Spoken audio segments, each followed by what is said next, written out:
Hello everyone, my name is Anita Vijay Kumar Ramchandani. I am working as an assistant dietitian in UN Mehta Institute of Cardiology and Research Center.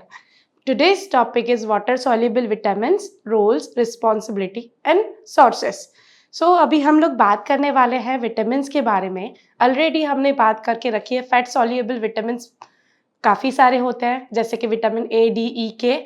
इसके अलावा water soluble बहुत सारे vitamins होते हैं जिनके बारे में अभी डिस्क्रिप्शन में बात की जाएगी, जैसे कि vitamin C, vitamin B1 thiamine, vitamin बी2 riboflavin, vitamin B3 niacin, vitamin B5 pantothenic acid, B6 pyridoxine, बी7 biotin, बी9 folic acid and B12 के बारे में अभी डिस्कशन में बात करेंगे. जल में घुलनशील, जैसे पानी में जो भी विटामिन घुलते हैं जिसके पोषक तत्व एक समूह से पानी में घुल जाता है, पानी में इजीली डिसॉल्व हो सकता है, वैसे वाले विटामिन जो हमारे शरीर में बहुत ज़्यादा रिक्वायरमेंट रहती है. जैसे कि जो फैट सॉल्युबल विटामिन होते हैं वो हमारे शरीर में एनर्जी देते हैं, हमारी यकृत को और उत्तक उसको संग्रहित करते हैं. और उसके विपरीत घुलनशील जो पानी में घुलते हैं वो सारे विटामिन हमारे पर्याप्त स्तर हमारे शरीर को अच्छे सेवन के लिए अच्छा सेवन करवाते हैं, जिस तरीके से हमारा शरीर अच्छे से डिसॉल्व हो पाए सारे के सारे विटामिन्स, उसका हमें पूरा रिसोर्सेस मिले, हमारी एनर्जी रहे, और जो एक्स्ट्रा बच जाते हैं वो हमारे यूरिन के थ्रू आउटपुट, मतलब यूरिनेशन हो जाने की वजह से काफ़ी सारा जो यूरिक एसिड है उससे हमारे जो शरीर के अंदर खराब तत्व होते हैं वो मिटा देते हैं. जल में घुलनशील के प्रकार की बात करें तो vitamin B C, vitamin C, vitamin B one, B two, बी3, बी5, 6, 7 एंड 9, 12, ये सारे विटामिन हैं जिसके बारे में डिस्क्रिप्शन में अभी हम लोग देखेंगे. जैसे कि विटामिन सी जो बोला जाता है कि बहुत ज़्यादा इम्पॉर्टेंट रोल प्ले करता है कोलेजन के संश्लेषण के लिए, चाहे विटामिन प्रोटीन हमारे शरीर की त्वचा को बहुत ज़्यादा रक्त वाहिनियों को हड्डियों में उपस्थित रहता है और उसको डिसॉल्व करने में हमें मदद करता है विटामिन सी. हमारे स्किन के अंदर की जो लेयर होती है जिससे हमारी स्किन में करचली नहीं पड़ती, हमारी एजिंग नहीं दिखती, तो उसमें विटामिन सी हमें बहुत मदद करता है. रोग प्रतिकारक शक्ति बढ़ाता है, वो बहुत सारे हमारे खट्टे फलों में ज़्यादातर हमें पाया जाता है विटामिन सी, जैसे खट्टे फल संतरे, नींबू, अंगूर, स्ट्रॉबेरी, कीवी, शिमला मिर्च, ब्रोकली, टमाटर, इन सब में से हमें विटामिन सी मिलता है. और हम रोज़ाना खाने में हम उसको एक ही नारंगी या एक मौसम्बी हम लोग ले भी लेते हैं, टमाटर वगैरह हमारे सब्जियों में यूज़ किया जाता है, तो उसमें से हमारे इनफ क्वांटिटी में विटामिन सी हमें मिल जाता है. विटामिन सी अगर ना मिले तो बहुत सारे लक्षण शरीर में हमें दिखने मिलते हैं, जैसे कि हम बहुत बार थक जाते हैं, मसूड़ों में जलन हो जाती है, जोड़ों में दर्द होता है, एनीमिया रहता है. तो ये सब चीज़ें जब हम विटामिन सी प्रॉपर क्वांटिटी में नहीं लेते हैं तब हमारा शरीर हमें साइनिंग अलार्म्स देता है. उसको प्रॉपर क्वांटिटी में लेना बहुत ज़्यादा ज़रूरी है. जैसे कि पुरुषों के लिए विटामिन सी की बात करूं तो उनकी दैनिक खुराक 90 मिलीग्राम जितनी है, जबकि महिलाओं की बात करूं तो 75 मिलीग्राम हमारे लिए इनफ है. और जो इंसान स्मोक करता है या बुरी आदतें हैं उन लोगों के लिए ऑक्सीडेटिव तत्व बढ़ जाने की वजह से 35 मिलीग्राम ज़्यादा विटामिन सी लेने की रिक्वायरमेंट रहती है. इसीलिए खास करके बोला जाता है कि विटामिन सी की रिक्वायरमेंट इनफ हो हमारे शरीर में तो हम बार बार वेदर चेंजेस होने की वजह से बीमार नहीं पड़ते. सर्दी, बुखार, आजकल जैसे ही वातावरण बदलता है वैसे ही हमारे शरीर में चेंजेस दिखाई देते हैं. हमारा चिड़चिड़ापन, हमारा थकान, हमें बुखार आना, सर्दी हो जाना, ये सब साइन और सिम्टम्स है, साइनिंग अलार्म्स है जो हमारी बॉडी हमें रिफ्लेक्ट करती है. विटामिन बी1 यानी कि थायामीन की बात करूं तो वो हमें कार्बोहाइड्रेट चयापचय में बहुत ज़्यादा महत्वपूर्ण भूमिका बचता है। जैसे कि हम लोग बात करें कि थायामीन की बात करते हैं, तो हमारी कार्बोहाइड्रेट जो भी हम लेते हैं, जैसे कि चावल हो गए, साबुत अनाज हो गया या फिर मेवे, बीज, ये फलियाँ, ये सब चीज़ें लेते तो हैं हम एवरीडे, डे टू डे में हमारे घर पे अनाज आता है जिसे हम लोग रेगुलर बेसिस पे खाते हैं। तो उसके कार्बोहाइड्रेट को पचाने में थायामीन बहुत ज़्यादा इम्पोर्टेंट रोल प्ले करता है और ख़ास करके उसी के ही डाइजेशन से हमारी रेस्पिरेटरी सिस्टम बहुत अच्छे से काम कर पाता है, हमारा इम्यून बूस्ट रहता है जिससे हम बार-बार बीमार नहीं पड़ते। थायमीन की कमी से बेरी-बेरी हो सकता है जो हार्ट में और हमारे ब्रीदिंग डिफ़िकल्टी को बहुत ज़्यादा तकलीफ़ करता है। वर्निक कॉर्सोकिक सिंड्रोम जो हार्ट की ब्रेन डेवलपमेंट की वजह से बीमारी होती है, वो सबसे इम्पोर्टेंट रोल प्ले करता है, तो वो है थायामीन। इसीलिए हमें ख़ास करके हमारे रेगुलर डे टू डे खाने में उसका पूरी मात्रा होना बहुत ज़्यादा ज़रूरी है। थायामीन की बात करूँ तो पुरुषों के लिए 1.2 मिलीग्राम प्रतिदिन और महिलाओं के लिए 1.1 ग्राम मिलीग्राम प्रतिदिन इनफ रहता है। तो इसीलिए हमें रेगुलर बेसिस पे पूरा-पूरा अनाज लेना चाहिए, फलियाँ खानी चाहिए। अगर जो लोग नॉन-वेज खाते हैं तो सूअर का मांस वगैरह ले सकते हैं और ख़ास करके ये कंटीन्यूअस लेने से हमें बेरी-बेरी जैसे रोग है या तो फिर ब्रीदिंग डिफ़िकल्टी है, हार्ट में कुछ प्रॉब्लम हो रहा है या बच्चे का जब डेवलपमेंट की बात कर रहे हैं तो ब्रेन के किसी भी तकलीफ़ देखनी नहीं पड़ती। अभी विटामिन बी 2 की बात कर रही हूँ, जो रिबोफ्लेविन के नाम से हम जनरली उसको जानते हैं। ये हमारे ख़ास करके ऊर्जा उत्पादक मतलब एनर्जी लेवल डेवलपमेंट करने के लिए और हमारी जो भी हमने फैट जो खाया है, उसको डाइजेस्ट करने का काम वो करता है। छोटी-छोटी कोशिकाओं को वो कार्य में मदद करता है और इसके साथ ट्रिप्टोफैन फैन को नियासिन से परिवर्तन करता है, जिसमें हमारा हार्ट काफ़ी अच्छा रहता है, हमारी स्किन अच्छी रहती है, हमारी आँखों में हेल्प करता है। तो इसीलिए ख़ास करके हमें जो चीज़ें स्मेल करती हैं, जिससे अच्छी खुशबू आती है, वो वाला खाना ज़्यादा खाना चाहिए। जैसे कि अंडे बोल सकते हैं, कम फैट वाला मांस बोल सकते हैं या हरे पत्ते वाली सब्जियाँ बोल सकते हैं। उनमें से जो पोषक और भरपूर पूरा का पूरा अनाज बोल सकते हैं, वो जैसे कि गेहूँ हो गया, बाजरी हो गया, रागी हो गया, इन सब में से कंटेंट में से हमें मिला जाता है। और अगर ये नहीं खाते हम लोग डे टू डे में अगर हम इस चीज़ को नहीं ले पाते हैं, तो हमें बहुत सारी चीज़ें हैं जिनकी तकलीफ़ हमारे शरीर में हमारे साइनिंग अलार्म्स दिखते हैं। जैसे कि गले में खराश हो जाना, होंठ के बाहरी हिस्सों के दरार या फिर पतला-सा घाव हो जाना, मुँह के कोने पे घाव हो जाना, जीभ के ऊपर एक पतली-सी सूजन की लेयर और लाल लाल पड़ती हो जाना, एनीमिया हो जाना, ये सब चीज़ें उनके सिम्पटम्स हैं। अगर वो हमें प्रॉपर वे से नहीं मिलता है, जैसे बहुत सारे आपने बच्चे देखे होंगे जिनको जब ड्यूरिंग प्रेगनेंसी मदर्स नहीं खाना खा पाते, तो उनके बच्चों में ये ज़्यादातर बीमारियाँ आपने देखी होंगी और देख पाते होंगे, जो मालनरिश बच्चे हैं, तो उनमें आँखें उनकी लाल-लाल रहती हैं, उनका जीभ लाल रहता है। ये सब चीज़ें ड्यूरिंग प्रेगनेंसी से लेकर आफ्टर प्रेगनेंसी मदर्स में, बच्चों में, एडल्ट्स में हमें इसकी क्वांटिटी पूरी मात्रा में मिलना ज़रूरी है। इसकी क्वांटिटी हमें प्रतिदिन रिबोफ्लेविन पुरुषों की मात्रा की बात करूँ तो 1.3 ग्राम मिलीग्राम और महिलाओं की बात करूँ प्रतिदिन तो 1.1 मिलीग्राम की होती है।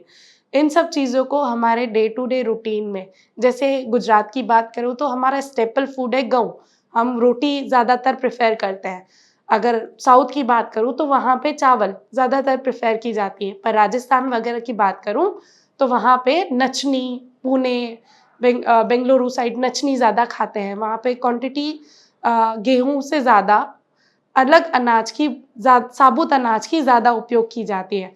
इसीलिए हमारे रेगुलर बेसिस पे जो हमें खाना मिल रहा है, उसको अच्छे से डाइजेशन करने के लिए बहुत ज़्यादा इम्पोर्टेंट रोल प्ले हो जाता है। खाना खाते हैं तो प्रॉपर वे से उसका व्यय होना बहुत ज़्यादा इम्पोर्टेंट रह जाता है।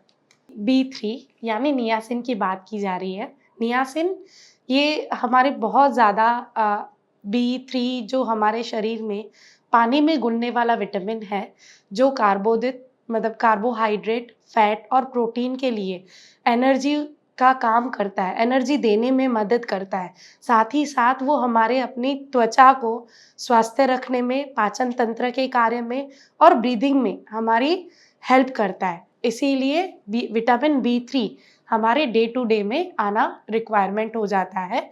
ये हमें जनरली मांस, मुर्गी, मछली, साबुत अनाज और दालों में से मिला जाता है। पेलेग्रा जैसी बीमारी नियासिन की कमी से होती है। अगर हड्डियां जुड़ने में प्रॉपर स्थित नहीं है, तो भी विटामिन डी की कमी से उसकी वजह से नियासिन डाइल्यूट नहीं हो पाता। तो त्वचा, शोष, दस्त और मनोमनुज मतलब हमारे ब्रेन को जो प्रॉपर अलर्टनेस रहनी चाहिए वो नहीं हो पाती है। इसीलिए उसको रिक्वायरमेंट हमें डे टू डे में आनी चाहिए।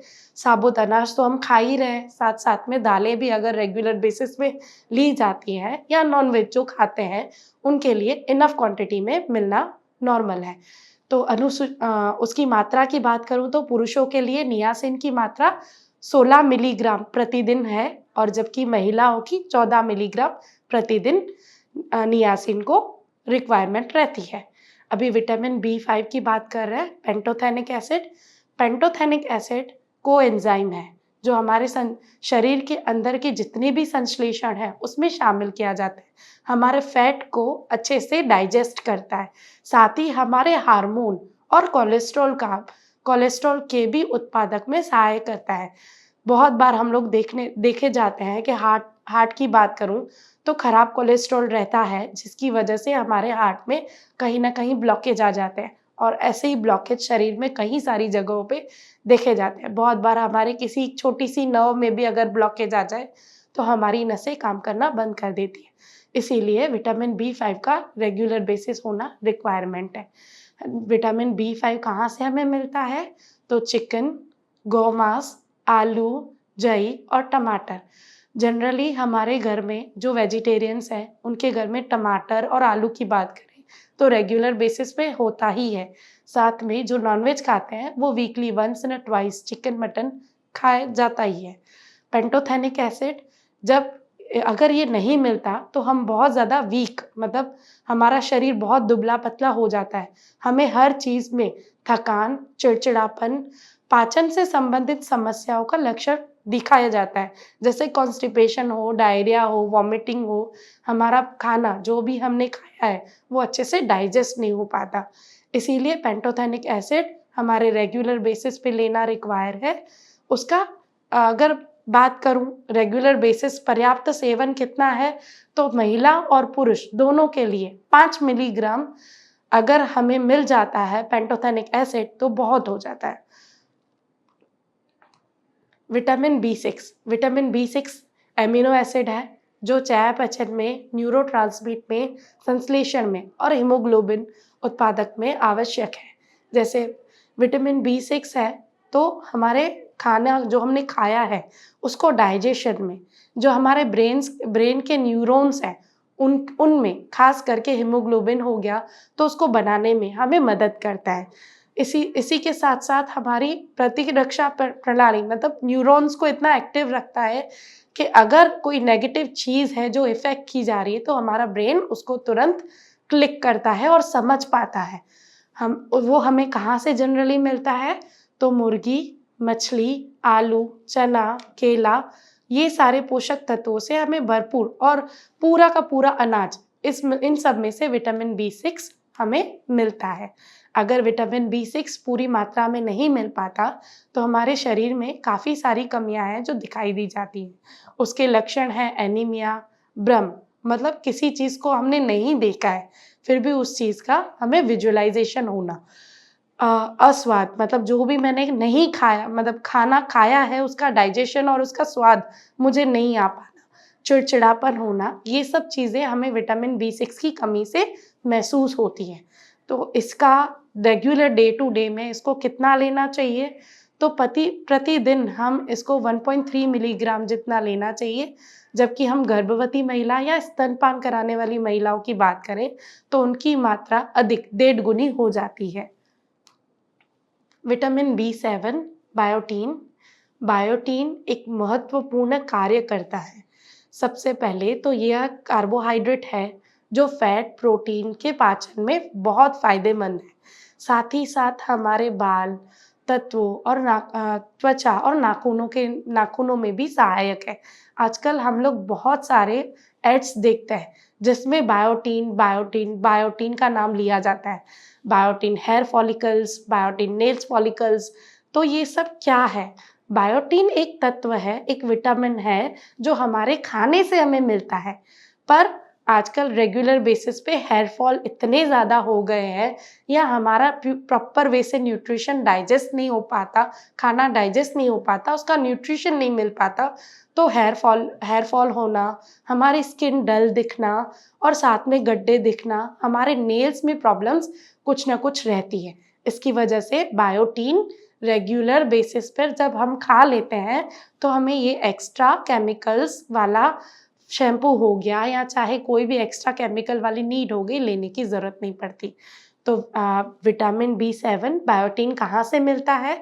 तो अंडे, मेवे, बीज, मछली और दुर्गंध उत्पाद, मतलब कि जो मिल्क एंड मिल्क प्रोडक्ट चीज़ें हैं उनमें से भी मिलता है। साथ में अंडे, मेवे हो गए, ड्राई फ्रूट्स हो गया, तो उनमें से बायोटीन हमें पूरी मात्रा में मिलता है। बायोटीन की कमी से हमें क्या-क्या तकलीफ होती है, मतलब क्या होता है जो हमारी चीज़ें दिखाई देती हैं। तो बायोटीन दुर्लभ है कि उसकी कमी होना दुर्लभ है। जनरली वो हमारे खाने में मिल ही जाता है हमें, पर फिर भी जब प्रॉपर वे से उसका डाइजेस्ट नहीं हो पाता, तो बालों का झड़ना, त्वचा का चेतक मतलब छोटे-छोटे दाने हो जाना त्वचा के ऊपर, ब्रीदिंग डिफ़िकल्टी हो जाना या हेयर फॉल होना, वो सारी कमियाँ हमें दिखाई दी जाती हैं। उसका रेगुलर सेवन की बात करूँ तो 30 मिलीग्राम प्रतिदिन हमें, चाहे जेंट्स हैं चाहे लेडीज़, पुरुष या स्त्री में 30 मिलीग्राम जितना हमें रेगुलर बेसिस पे हमें बायोटीन की रिक्वायरमेंट रहती है। अभी हम विटामिन B9 फोलेट की बात करेंगे। फॉलिक एसिड मतलब क्या? इसके बारे में बात करें, जो हमारे DNA के संश्लेषण में काम करता है। हमारे जो न्यूरॉन्स बनते हैं, लाल रक्त कण बनते हैं और व्हाइट सेल्स बनते हैं, red blood cells, white blood cells में के निर्माण में हमारे फॉलिक एसिड का काम रहता है। यह विश्लेषण रूप में बहुत ज़्यादा विकास दौरान के काम करता है, जैसे गर्भावस्था में। विटामिन B9 फॉलिक एसिड जो है जनरली लैक्टेटिंग मदर्स के साथ-साथ प्रेग्नेंट वूमन को भी बहुत ज़्यादा इम्पोर्टेंट रोल प्ले करता है। वो हमें जनरली हरे पत्तेदार सब्जियाँ हो गई, फलियाँ हो गए, मेवे हो गए और पूरे अनाज में से मिलता है। साथ में जब विटामिन फॉलिक एसिड की बात कर रहे हैं, तो हमारे ब्रेन के साथ-साथ, न्यूरॉन्स के साथ-साथ हमारी जो नया बॉन्ड जिसको हम देने वाले हैं, उसके हर अंग को बनाने में B9 हेल्प करता है। अगर इसकी कमी रह जाती है, तो हमें जनरली अ अ, हमारी स्किन लाल हो जाती है, मेगाबॉलिस्टिक एनीमिया बोला जाता है जिसको। गर्भवती महिलाओं में बात करें, शिशुओं में बात करें, तो नलिका दोष रह जाता है, जिसकी वजह से उनको प्रॉपर उनका न्यूरॉन्स डेवलप नहीं हो पाते, बच्चों का ब्रेन डेवलपमेंट नहीं हो पाता। फॉलिक एसिड जब माता में ही कमी रह जाती है, लाल रक्त कण की, तो हमारा जो बच्चा है, उसमें प्रॉब्लम्स न्यूरॉन से लेकर पूरे उनके बॉडी के अंग की बात करूँ, उसमें तकलीफ रहती है। उसका आवश्यकता कितनी है, हमारे पूरे अ, वयस्कों की बात करूँ, जो एडल्ट की बात करूँ, तो 400 माइक्रोग्राम प्रतिदिन की ज़रूरत है, जबकि गर्भवती महिलाओं की बात करूँ तो 600 माइक्रोग्राम प्रतिदिन प्लस की जाती है, जैसे कि 1000 मिलीग्राम एक लैक्टेटिंग वूमन और प्रेग्नेंट वूमन को विटामिन फॉलिक एसिड दिया जाता है। नहीं था ठीक? अभी हम बात कर रहे हैं विटामिन B12 की। विटामिन B12 हमारी बहुत ज़्यादा अ, पूरी बॉडी में काम करता है। उसका काम इम्पोर्टेंट है, वो क्या है? तो रेड ब्लड सेल्स को अपनी जगह पे लेकर जाकर ब्रीदिंग, जो हमारे छोटी-छोटी कोशिकाओं हैं, उसमें जाकर उसका DNA संश्लेषण करने का काम है, जो हमारे फेफसा को बहुत ज़्यादा मदद करता है, और हमारे हार्ट को हेल्दी रखता है। साथ साथ में हमारे न्यूरॉन्स को एक्टिव करता है। B12 जो हमारे शरीर से पैर से लेकर पैर के नाखून से लेकर हेयर के फॉलिकल्स तक की बात कर रही हूँ, उसमें इम्पॉर्टेंट रोल प्ले करता है। ये हमें जनरली कहाँ से मिलता है? तो हम जब दूध ले रहे हैं, पशु उत्पादक कोई भी चीज़ है, दूध, दही, छाछ, डेयरी प्रोडक्ट है, मांस बोल सकते हैं, मछली बोल सकते हैं, अंडे बोल सकते हैं, इन सब चीज़ों में से आराम से मिलता है। जबकि वीगन की बात करूँ, जो ये लोग नहीं लेते हैं, दूध और दूध की प्रोडक्ट नहीं लेते हैं, तो उनके लिए सोया में से मिल जाता है। अधिकतर हमारे खाद्य पदार्थ पूरे आहार में से विकल्प रूप में हमें ऑप्शंस में मिल ही जाता है। विटामिन B12 की कमी से एनीमिया, थकान, कमज़ोरी, ब्रीदिंग डिफ़िकल्टी, साथ-साथ में सूनापन, हमारे शरीर के बहुत सारे अंग ऐसे होते हैं जो सो जाते हैं। जैसे हम लोग थोड़ी देर बैठे हैं तो हमारे पैर सुन्न पड़ जाते हैं। स्मृति संबंधित समस्याओं, जैसे कि हम कोई चीज़ याद करना चाहते हैं, वो याद नहीं कर पाते, तो विटामिन B12 की कमी से ये सब चीज़ें हमारे साथ रेगुलर साइनिंग अलार्म्स में हमें दिखाई दी जाती है।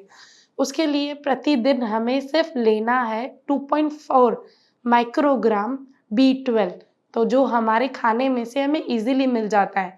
हम दिन में 1 ग्लास दूध पी सकते हैं, चाहे दही ले सकते हैं, अंडा ले सकते हैं। जो नॉन-वेज खाते हैं वो दिन में 1 बार कोई सा भी नॉन-वेज कंटेंट लेते हैं, लाल मांस वगैरह लेते हैं, तो उनकी मात्रा पूरी हो जाती है। इसीलिए B12 की रिक्वायरमेंट हमारे ब्रेन से लेकर पैर के नाखून तक रहती है, जिसके लिए हमें रेगुलर बेसिस पे फ़ोकस करके ये क्वांटिटी में हमें लेना चाहिए। अभी हमने इतनी सारी बात करी विटामिन्स के लिए, जो वाटर सॉल्युएबल है। अगर वाटर सॉल्युएबल विटामिन्स हैं, जो अलग-अलग बॉडी के पार्ट में जाकर अलग-अलग काम करते हैं, साथ में बहुत ज़्यादा इम्पोर्टेंट रोल प्ले करते हैं। हम लोग छोटी-छोटी बातें कर रहे हैं, छोटी चीज़ हमें बहुत बार याद नहीं रहती।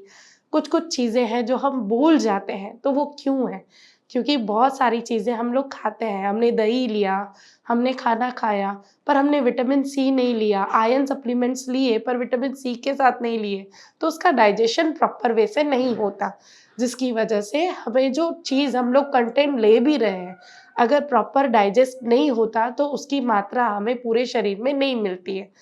तो सप्लीमेंट्स हम लोग किसी भी चीज़ का ले रहे हैं या तो फिर हम डे टू डे में रूटीन ले रहे हैं, तो विटामिन डी से लेकर के विटामिन सी से लेकर हर चीज़, जैसे सुबह मॉर्निंग में हर रोज़ हमारे लिए सोक किए हुए ड्राई फ्रूट्स अगर हम लोग खा लेते हैं, heart full of dry fruits जो आपके लिए ईज़िली घर पे मिल जाते हैं, वो रेगुलर बेसिस पे सुबह ड्राई फ्रूट लें, मॉर्निंग वॉक करें विटामिन डी के लिए।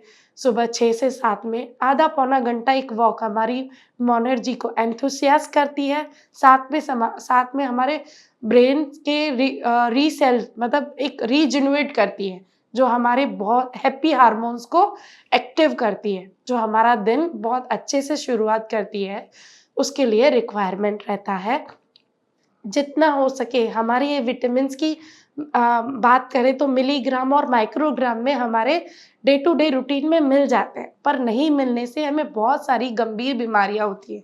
जैसे ऑलरेडी हमने बात करी थायमिन से लेकर हर चीज़ के बेराबेरी से लेकर हर चीज़, तो वो एनीमिया एक छोटी-छोटी चीज़ भी हमारी रेड सेल्स को इफ़ेक्ट करता है, हमारे फॉलिकल्स को इफ़ेक्ट करता है, जिससे हमारे बॉडी को थकान होना, रिफ्लेक्शंस देना, चिड़चिड़ापन होना, वो सब रिक्वायरमेंट क्यों है? तो कहीं न कहीं उसका प्रॉपर वे से डाइजेस्ट नहीं होना, राइट? तो अगर हम जभी भी ले रहे हैं, तो फल, सब्जियाँ, साबुत अनाज, प्रोटीन स्रोत भरपूर संतुलित खाना, जैसे कि आपका ब्रेकफ़ास्ट अगर आप मॉर्निंग मॉर्निंग वॉक करके स्टार्ट कर रहे हैं आपकी मॉर्निंग, तो ब्रेकफ़ास्ट शुड बी मस्ट कि आपका मॉर्निंग ब्रेकफ़ास्ट रात के 8 घंटे की साइकिल जो हमने पूरी स्टॉप की रखी है।